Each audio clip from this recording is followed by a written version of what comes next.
Can we have a cheer for James Dunn? That's one of my favourite MCs. Of course, all of our thoughts and prayers are with Josh Elton this evening. As he battles, the popular illness du jour. So, hello. It's a privilege to be here. It really is. I am a straight white male, so it's a privilege to be anywhere.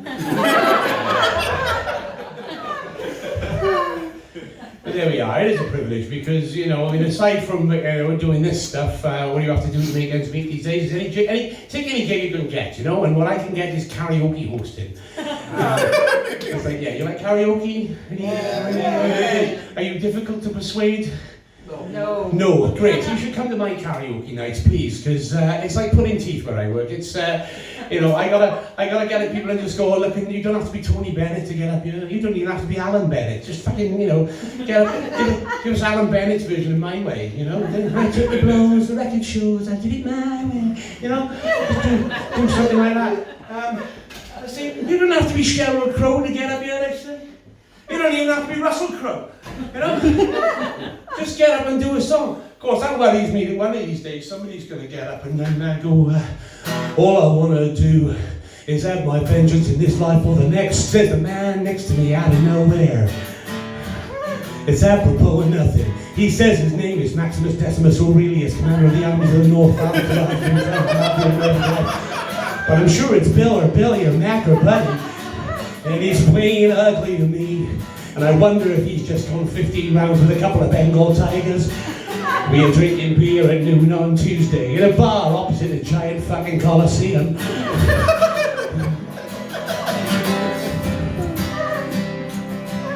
2 centurions enter the bar, dangerously close to one another. But they're nothing like Billy and me, cause all I wanna do is kill the Hun. I'm not the only fucking right. So that's that's the kind of shit that I gotta do with. But that's it. So what can I tell you? Previously on Paul Dennis, a few years ago I got a diagnosis for ADHD. Shocker. It's like a prerequisite for comedians these days. If you're not aware, ADHD is a form of neurodiversity that basically means you have a lot of ideas, but you're unable to follow through on any of them. So it's kind of like having diarrhea and constipation at the same time. I shit you not.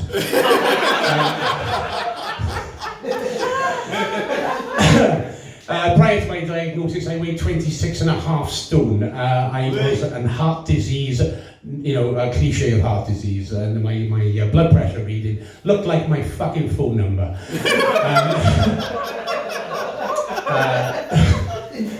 But after that, of course, I was able to focus and avoid compulsive behaviours, and I wound up losing 8 stone. And then, yes, that was, no, it's okay, that's better than the reception I got at Sliver's World. Although, in fairness, turning up at their meeting and going, "Ha, suckers, 8 stone, and I didn't have to submit to ritual group shaming every week."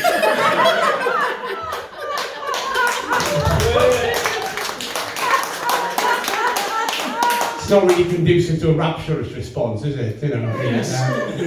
What else happened? No, I split up with my wife. Which, no, it's okay, we're fine. No, it's the classic tale, isn't it? A boy meets bisexual girl, and then 24 years later, the menopause strips away the biological imperative to procreate, leaving behind the lesbian show which was. You've heard it a million times. It's nobody's fault. And a few years later, indeed, I'm now with someone else, very happy, thank you very much, and she is with a man. But he is from Swindon, so I suppose technically he's still a lesbian. So there we are. But of course, after the breakup, it did leave me sort of out there for a while, it was quite difficult, it was, quite vulnerable, and I got involved with somebody who had an emotional profile that sort of resembled a montage at the beginning of Flash Gordon and the end of The Exorcist, As a songwriter, I should have seen it coming. I'm not a contortionist and nymphomaniac, but I know a twisted fuck when I see one.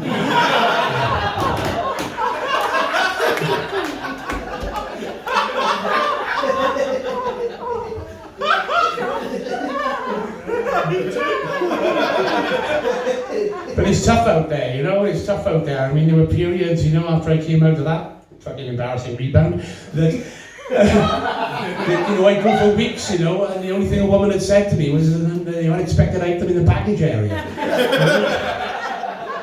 I was in Tesco's one day, you know, and she said, "Help is coming." I burst into tears.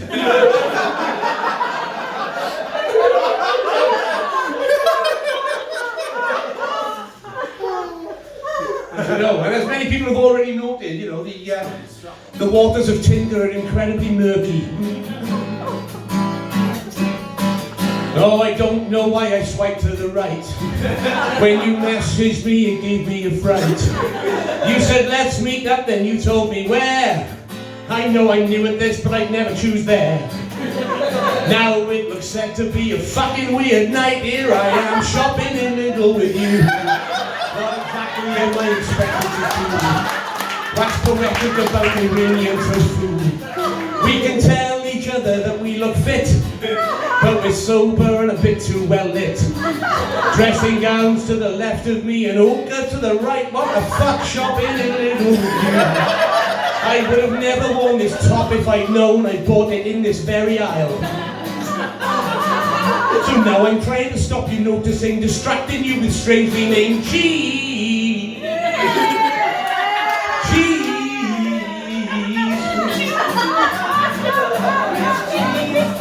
Three pence on a pallet by the wall seem to have you very much in their thrall. You said, "Let's get one and go to the park." I said, "Fine, but is it safe after dark?" Yeah, you found next to the Listerine and Coke a camp-like problem solved, shopping in Lidl with you. Well, they said, "Sign up to Tinder, you could stop being a self-made man." But now I'm camping in a park that's technically a motorway roundabout. Should I call the police? Police.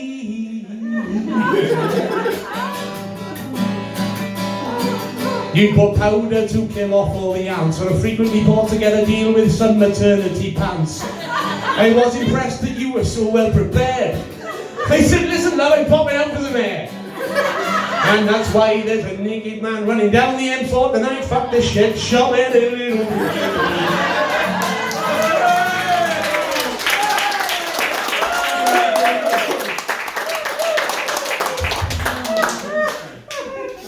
So there we are. It's the kind of thing that goes on, and I've forgotten what the fuck I'm talking about. ADHD, I got a free pass to be out there. Fantastic. Emergency joke. What a Buddhist have for breakfast? Omelette.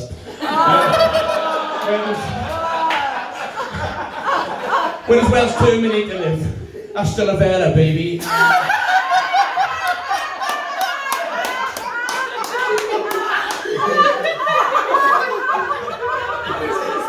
What do you call a spider with one leg? A spider. This conversation was overheard in Hitler's bunker. "Do you not think it would be wiser to have less soldiers on the Russian front, Herr Commandant? Führer!"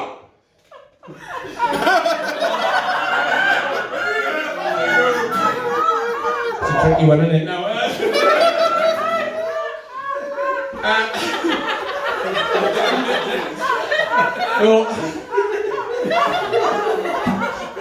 you know, there's a point that comes in a 1 hour show. It's called the 40-minute lull, right? Where everybody gets a bit tired and you've got to do something different.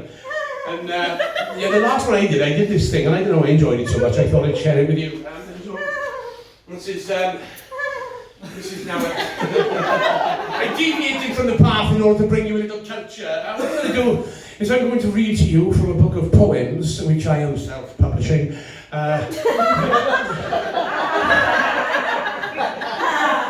Under the pseudonym Gellert, because it's doggerel. Now,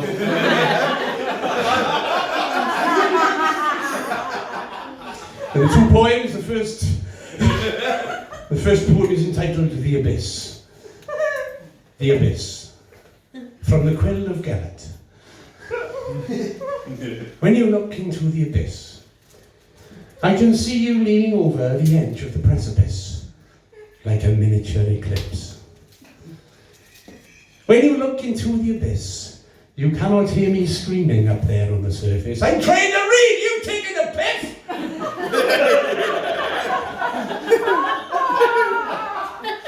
When you look into the abyss, I can see for all your searching that you will always miss me giving you the finger like this. Thank you.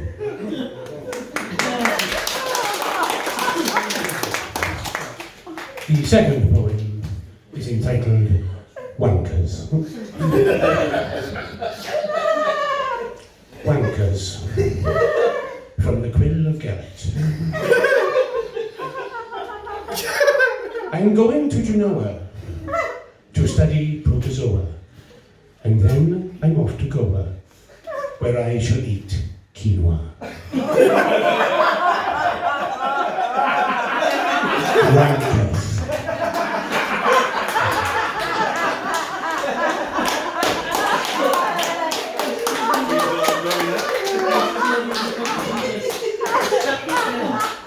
It's a bit weird, but it's alright, isn't it?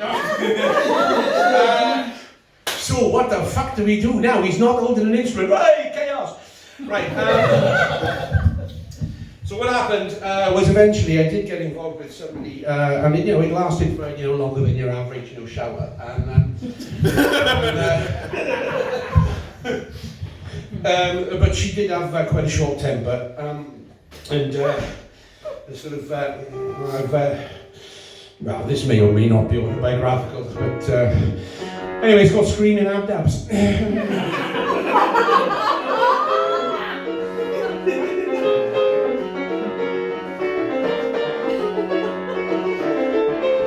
I've been with my girl so long, there's nobody more trusted. But next to her, Norman Bates is well adjusted.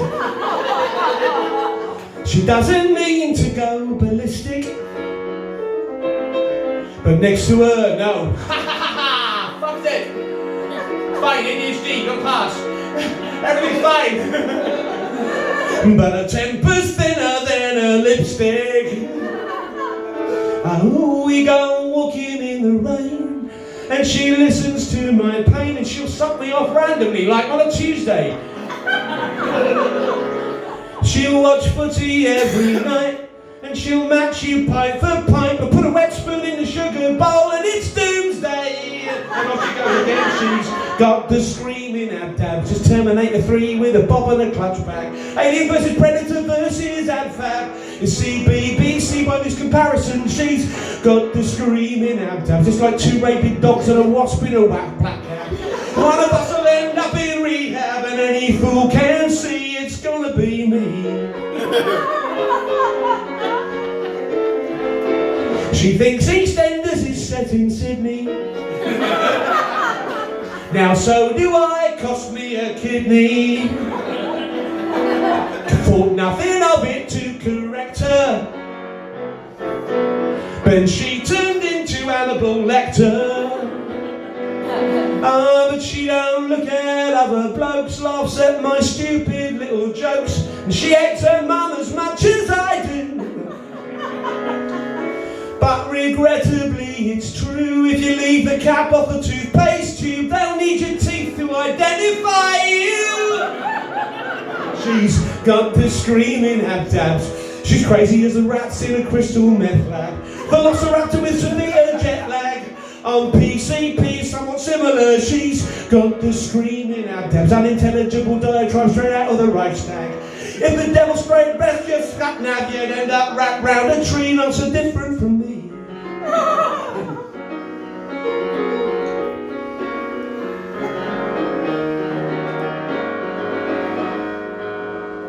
So don't put your drink down without a coaster. Well, next bath time she'll bring a toaster. When I'm with her, my heart's a flutter. But that's 'cause she's a fucking nutter. She'll do anything for you, as long as it don't involve poo. Once she bought home edible panties, and I ate every single bit before she put them on. Oh shit, out came the fava beans and Chianti. She's Got the screaming abdabs, there's no point in therapy or any of that claptrap. They won't even take her in rehab because she's squeaky clean, she's fucking devious. She's got the screaming abdabs. I've tried putting Valium in her kebabs, and if one day I end up in a body bag as sweet as she can be, I'll be glad to be free. Glad to be free. Glad to be free.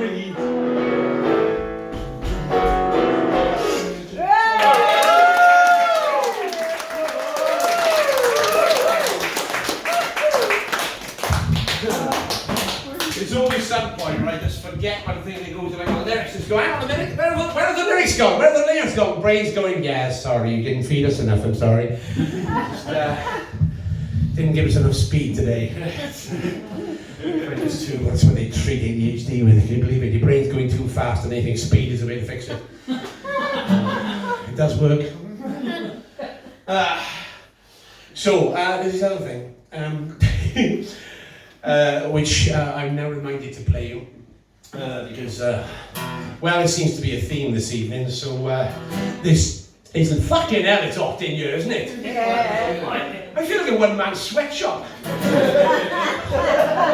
Just don't be surprised if any minute now a brand new pair of trainers pops out of my arse. That's all I'm saying. So no, this story isn't true, and I'm only telling you that because I wouldn't want you thinking that way about my mother. Is there anybody going to listen to my story of how I saved my man from certain death? Now for those with a nervous disposition, it's quite gory, but dating serial killers makes a mess. I suppose it all began when mother found on Tinder a man she liked, a doctor of the mind. But then I had a dream that he had boiled and skinned her and baked an aubergine in her behind. Oh, Hannibal. Hannibal. When invited out for lunch and asked if he liked travel, he flared his nostrils like a camel when surprised. Then he separated his carpaccio with a scalpel at a quail's egg and said, I had mother's eyes.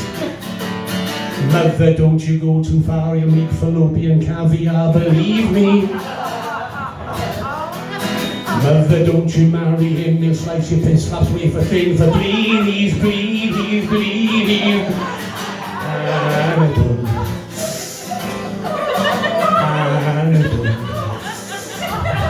She was blinded by the promises of gifts he'd give her if she ran away to Florence, Italy. I confronted him, but all he wanted was her liver, so I told him she had hepatitis B.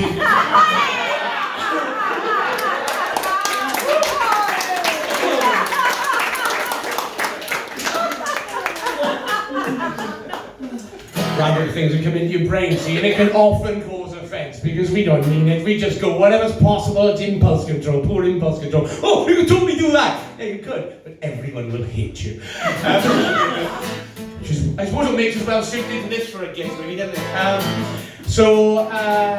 think the time is to go. So I'll just leave with this, which is basically, an assessment of the trials of having a life like this. It's called probation blues.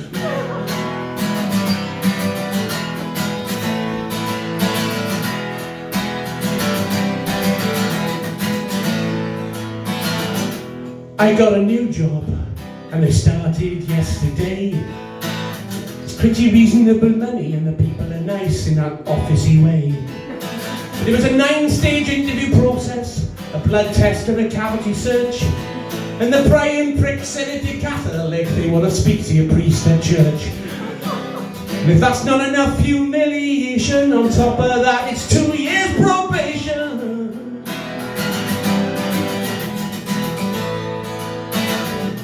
I got a new job, and it's a big step up for me. I'm quite pleased with the achievement made by my bullshit CV. It's not like I made outrageous claims, but I may have mentioned in my spare time that I'm a freelance siege negotiator for the FBI. Fingers crossed there's no hostage situation before the end of my probation. You got no choice but to mute your voice and toe the company line. When will they learn that a boxing term, surely twatting them should be fine. Every which way I turn I lose, I got those old probation blues.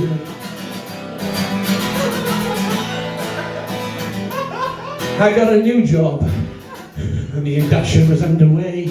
So it was sexual harassment, boring me shitless yesterday. Which is basically teaching guys to objectify women using different words. For example, oh, I wouldn't half mind a valid business reason to speak to her. It's a catch-22 situation, shop your boss or pass probation.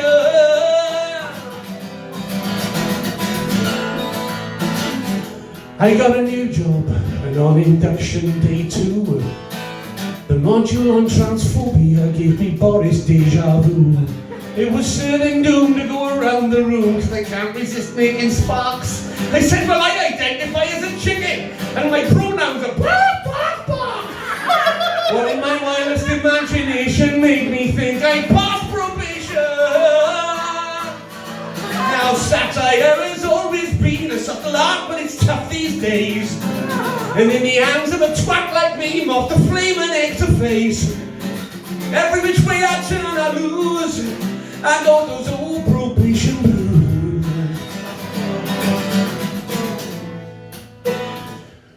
I had a new job, but it's the burden of every clown.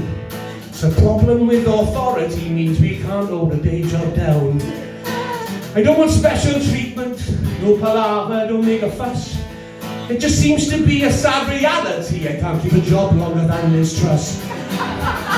She wasn't even on probation, she needs institutionalization. As for me, it's purgatory without salvation, pathological probation. Every which way I turn I lose, I got those old probation blues.